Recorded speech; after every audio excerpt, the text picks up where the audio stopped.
Réaliser un travail demandé par ton boss, faire des tâches ménagères classiques ou encore passer du temps avec tes proches, tout ça est diminué par le fait que tu passes ta majorité de ton temps avec ce petit monstre. Et je parle bien de ton téléphone. Et même s'il renferme un tas de choses utiles comme calculer le prix des courses, pouvoir interagir avec tes amis ou directement t'en servir de lampe torche, il renferme un monstre bien plus effrayant. Un monstre qui décidera de ce que tu fais durant ton temps libre, qui te forcera à repousser un maximum de choses qui te prennent du temps ou qui te privera de ta sociabilité en te faisant croire que c'est normal et que tout va bien. Je veux bien sûr parler des réseaux sociaux. En soi, le téléphone n'a un négatif dans ses fonctions primaires. Pouvoir communiquer plus simplement, pouvoir faire des tâches répétitives plus simplement, ou juste utiliser des outils externes pour rendre la chose plus simple. Et comme beaucoup de choses qui existent, la fonction principale d'un objet a pour but de résoudre un problème. Problèmes qui sont purement subjectifs, mais qui s'adaptent en fonction de sa population, même s'ils se répètent pour une majorité des personnes. Et surtout, l'ère dans laquelle nous vivons est bien loin d'être remplie de problèmes. Les problèmes fondamentaux sont tous accomplis de plusieurs manières. En France, par exemple, en mangeant à sa faim, en achetant de la nourriture, 67 millions de personnes pour pouvoir trouver sa moitié et se reproduire, avoir un abri pour se protéger du froid et de la chaleur, ou juste avoir une matière agréable sur laquelle dormir et pour reprendre des forces. Pourtant, la société nous montre que le monde est rempli de problèmes et qu'il faut toujours trouver une solution à chaque fois. Il y a toujours eu des problèmes à résoudre durant toute notre existence, mais qui ont changé au fil du temps. Trouver de quoi manger ou comment résister au froid l'hiver sont des problèmes bien moins courants qu'auparavant. Ils ont été remplacés par des nouveaux. Qu'est-ce que je vais poster comme contenu la semaine prochaine, ou alors dans quel bar je vais aller avec mes potes. Mais parmi toutes ces difficultés inventées, il y en a beaucoup qui se retrouvent dans notre poche. Le téléphone est sans doute l'objet qui a su montrer comment résoudre le plus de problèmes possible. Surtout que, à la base, le téléphone ne montre pas de réels problèmes. Il a été inventé pour simplifier certaines actions et justement résoudre certaines de ses complications. Et c'est là où je suis obligé d'intervenir avec le concept de destruction créatrice. Pour faire court, la destruction créatrice est un processus économique continu par lequel l'éruption sur les marchés d'innovation défie les entreprises déjà implantées et conduit les moins productives à disparaître. Ce moyen par lequel il faut résoudre un problème qui n'existe pas encore ou qui a déjà été résolu, mais en mieux. Trouver un moyen plus simple, plus rapide que le précédent, anticiper les difficultés qui ne sont pas encore présentes. Il faut trouver un moyen de résoudre le fait que les personnes ne puissent pas envoyer des photos d'eux à la plage directement par l'application de message. C'est à ce moment-là où, hop, création d'Instagram, tu peux poster des photos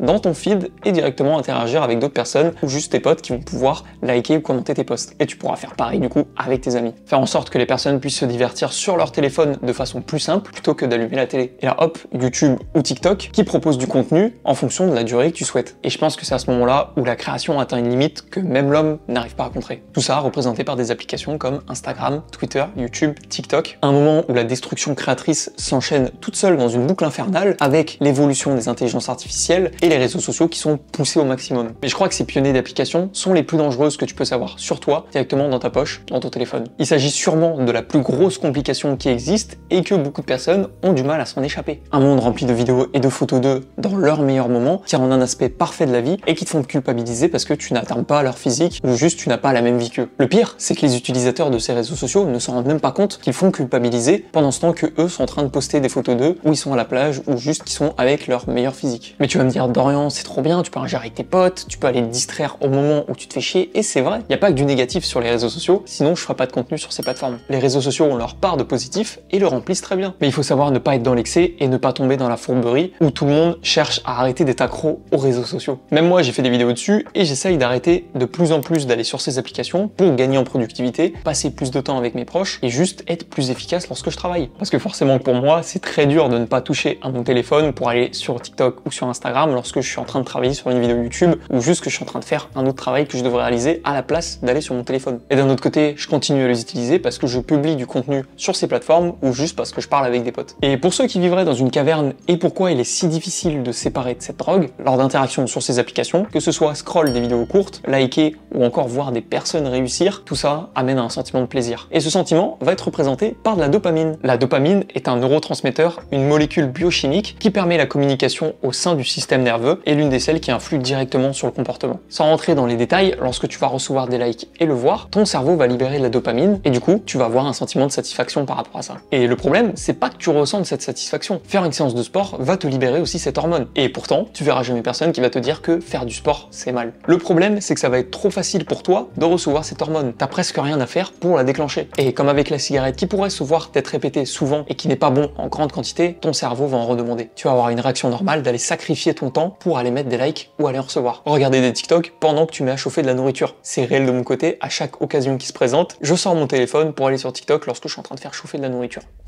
Et pourquoi les réseaux sociaux ruinent ta vie? Tout simplement parce qu'il s'agit de quelque chose qui n'a pas l'air néfaste pour la personne, qui est même bon dans certains cas, et que tout le monde peut utiliser fait dans la manière dont ils le souhaitent. Ce qui en fait un réel danger, c'est tout ça. Il n'y a pas de réglementation d'utilisation en termes de temps, le contenu proposé est très peu limité en termes de règles, et chaque application saura satisfaire son utilisateur à sa manière. Que ce soit Mark Zuckerberg avec Facebook et Instagram, Elon Musk avec Twitter qui est maintenant X, ou encore Musical.ly qui est devenu TikTok, toutes ces applications cherchent un moyen plus poussé pour résoudre des problèmes classiques, comme la flemme, le manque de temps ou la simplicité. Ok, c'est cool de pouvoir scroller sur TikTok pour avoir du contenu court rapidement, mais est-ce que ce serait pas bien de rajouter une fonction qui permet de scroller automatiquement?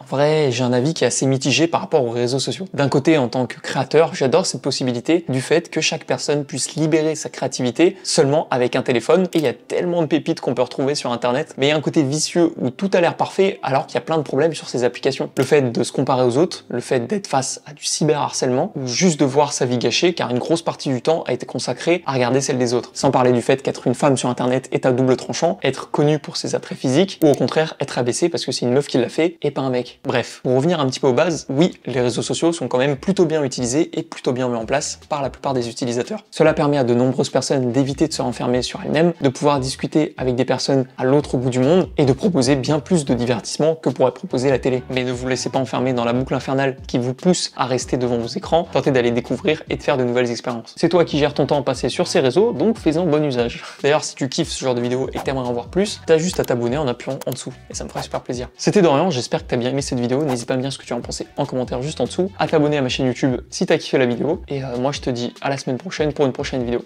Ciao!